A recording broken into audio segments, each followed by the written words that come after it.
Today marks the 4th anniversary of the war in Ukraine. We continue to fight, but over these 4 years, Ukraine has suffered heavy losses.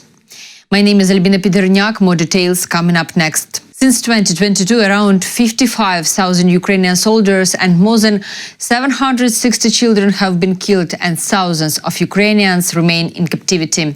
Russia's losses are estimated, with total casualties exceeding 1 million. President of Ukraine Volodymyr Zelensky addressed the European Parliament today. He noted that we are dealing with Russia, which he described as a mentally unstable dictatorship.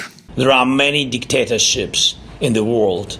Some seal themselves off within their own borders, trying to block any outside influence of freedom. And others do not recognize borders at all and actively try to destroy the freedom of their neighbors, entire regions, and sometimes even the whole world. When we deal with Russia, we face the second type of threat. It's a mentality, unstable dictatorship that cannot accept that in Europe every life matters. Human rights are important and nations can be protected whether they are big or small. Putin cannot accept one simple thing, that somewhere people can live differently and enjoy a life that is not the one he prefers. That is why he has been consistently trying to break someone, not just now, not just for 4 years, but throughout his entire time in power. He is war itself. Yes. And anyone who supports Putin cannot fail to understand that they are choosing war. Zelensky thanked all the leaders and our partners for their support over these 4 years, which helped us stand strong and endure.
Today, EU leaders arrived in Ukraine. Ursula von der Leyen posted a video on social media honoring the memory of fallen Ukrainian soldiers.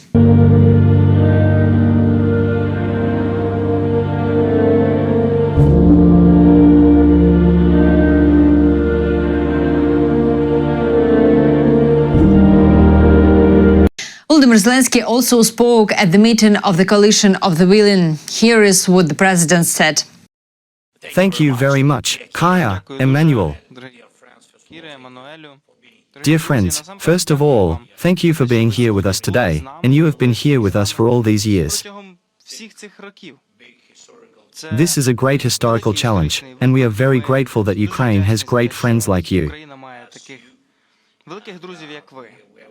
And we are very proud of it. Today we have a coalition of volunteers, and we have 36 countries, 36 representatives who support us, gathered around Ukraine.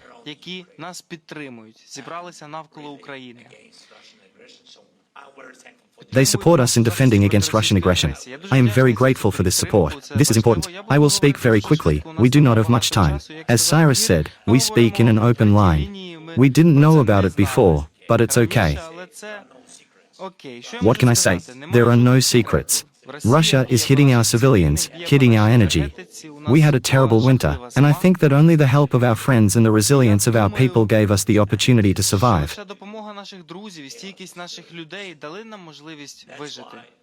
That's why we asked for help. with the restoration of the energy system. I hope that we will end this war, but in any case, we need to think about next winter, and we need quick steps.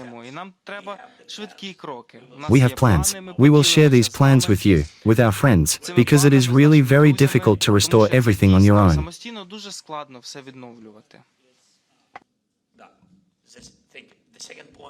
Thank you. The second is air defense. And thank you, Mark, for the Pearl program. And thank you to other friends and allies. We need PAK-3 missiles, PAK-2 missiles from the United States, and we need air defense. We are very grateful for the last package. We are very grateful. I'm not sure it's better, but we're grateful for the latest air aid package. I can't share all the details, but half of the package is already here. It arrived 2 days ago. Therefore, thank you very much. This is important. We really look forward to continuing this program. Next, sanctions. We count on strong support from the leaders of the European Union and the presidents of the European Commission and the European Council.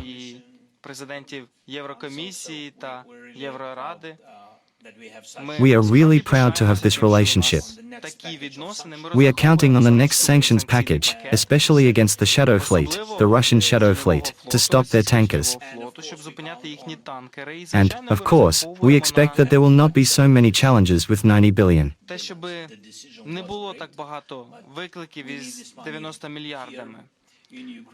The decision was good, but these funds are needed here in Ukraine to help our soldiers and our civilians. And the last thing, and I think that further without the press, we will talk more about the negotiations where we are. Some things I would like to share with you.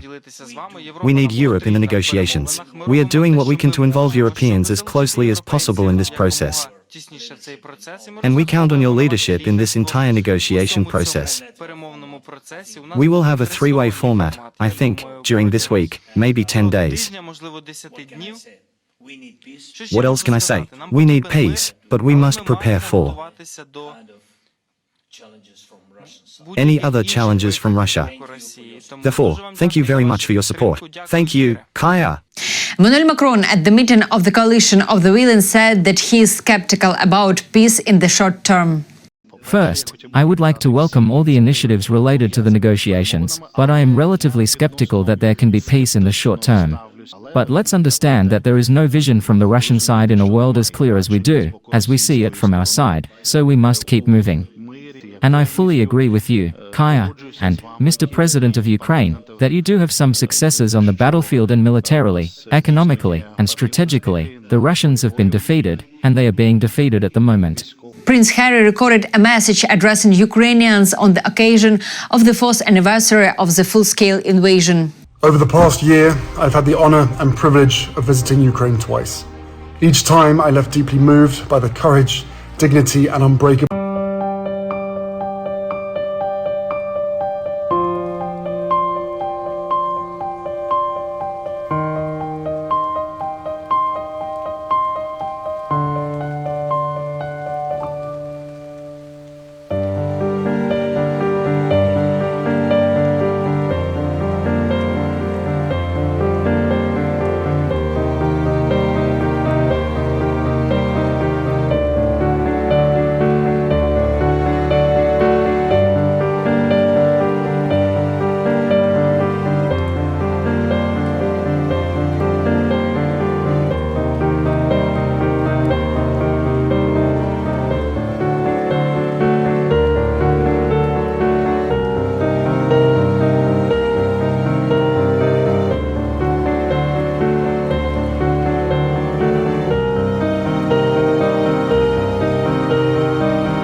Slava Ukraini.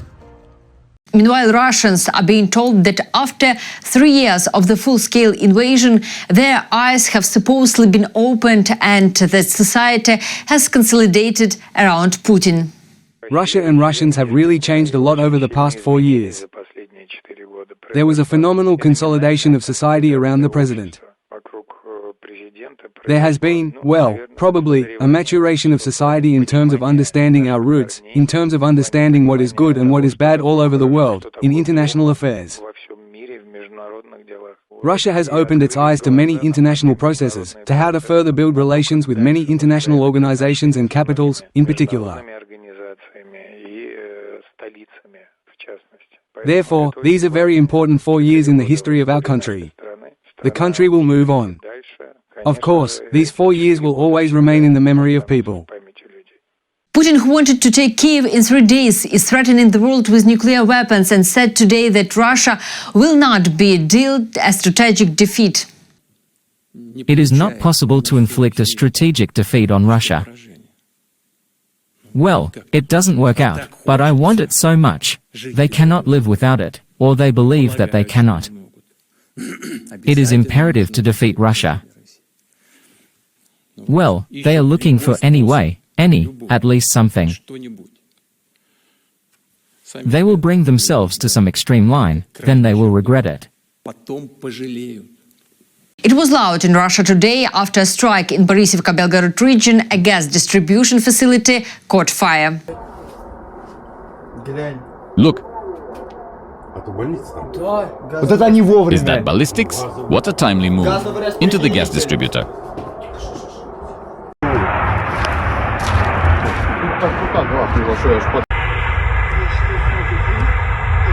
Dear viewers, thank you for watching this video. Write in the comments where you're watching us from. It is important for us to know the geography of our audience. Support Ukraine. Together we will win. Glory to Ukraine.